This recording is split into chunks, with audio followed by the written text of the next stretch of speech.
ஆஃபீஸ்லேயோ வீட்லேயோ R social லைஃப்லேயோ personal லைஃப்லேயோ உங்களை யாரும் மதிக்கலை, எனக்கு ஏற்ற மாதிரி ரெக்கக்னேஷன் கொடுக்கல, நான் பர்சனாலிட்டி வைஸ் சொல்கிறேன், கேரக்டர் வைஸ் சொல்கிறேன்.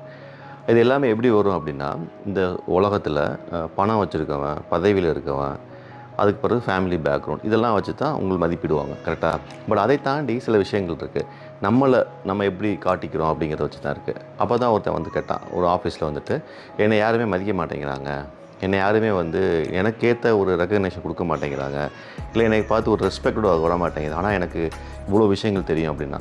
அப்போ தான் சொன்னேன், உங்களுக்கு விஷயம் தெரியும் தெரியலங்கிறது தேர்ட் பர்சனுக்கோ திடீர்னு பார்க்கணுன்னு தெரியாது. The way you represent yourself, அதாவது அப்படின்னா ஒரு கேரக்டர் ப்ரெசன்டேஷன் சொல்லுவாங்க இல்லையா, ஒரு நீட்டாக வரணும். நீட்டாக வரணுங்கிறது தேவையோ தேவையில்லைங்கிறத தாண்டி ஒரு பொது இடங்களில் வந்துட்டு நீங்கள் எப்படி உங்களை ரெப்ரசன்ட் பண்ணிக்கிறீங்க அஸ் அ கேரக்டராக.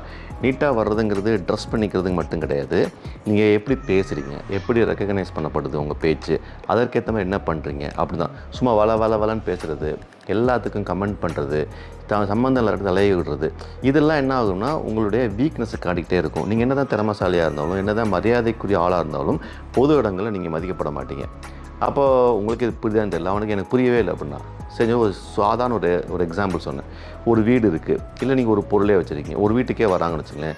அந்த வீட்டை நீங்கள் எவ்வளோ க்ளீனாக எவ்வளோ நீட்டாக வச்சுருக்கீங்கிற பொறுத்து தான் அவன் உள்ளே என்ட்ரு ஆகும்போது ஒரு ரெஸ்பெக்டடாக வருவான். ஒரு வீடு நீங்கள் வச்சுருக்கீங்கன்னு வச்சுக்கலேன், ஒரு உள்ளே வந்தோடனே ஒரு ஷூவை கழட்டிட்டு வரணும், செப்பலை கழட்டிட்டு உள்ளே வரணும் அப்படின்னு நீங்கள் நினைக்கிறீங்கன்னா, அதுக்கு அந்த முதல்ல அந்த வராண்டா அந்த என்ட்ரன்ஸ் வந்து க்ளீனாக இருக்கணும். அதை பார்க்கும்போதே அவனுக்கு பயம் வரணும், இவ்வளோ க்ளீனாக இருக்குது, நம்ம இந்த செருப்பை உள்ளே போட்டு போகலாமா போட்டு போகக்கூடாதா.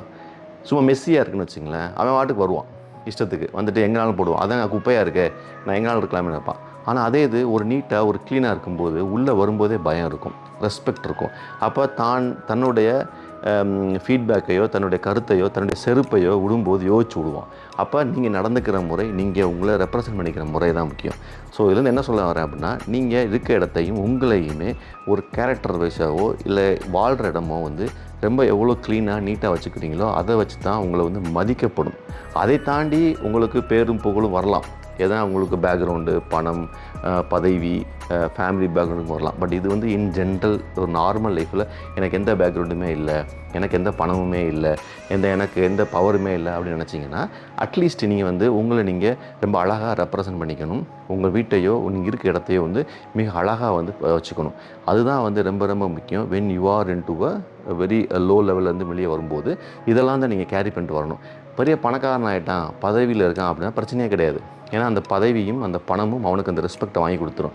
ஆனால் எதுவுமே இல்லை என்கிட்ட, ஆனால் I have to bring that respect for me அப்படின்னு நினச்சிங்கன்னா இந்த விஷயத்தை நீங்கள் செஞ்சே ஆகணும். உங்களே நீங்கள் அழகாக ரெப்ரசன்ட் பண்ணணும், உங்கள் கேரக்டரையும் ரொம்ப அழகாக ரெப்ரசன்ட் பண்ணணும், நீங்கள் இருக்கிற இடம், பொருள் எல்லாத்தையுமே நீங்கள் அழகாக ரெப்ரசன்ட் பண்ணணும். இதை புரிஞ்சுக்கிட்டிங்கன்னா அந்த ரெஸ்பெக்ட் ஆட்டோமேட்டிக்காக வரும். தேங்க்யூ.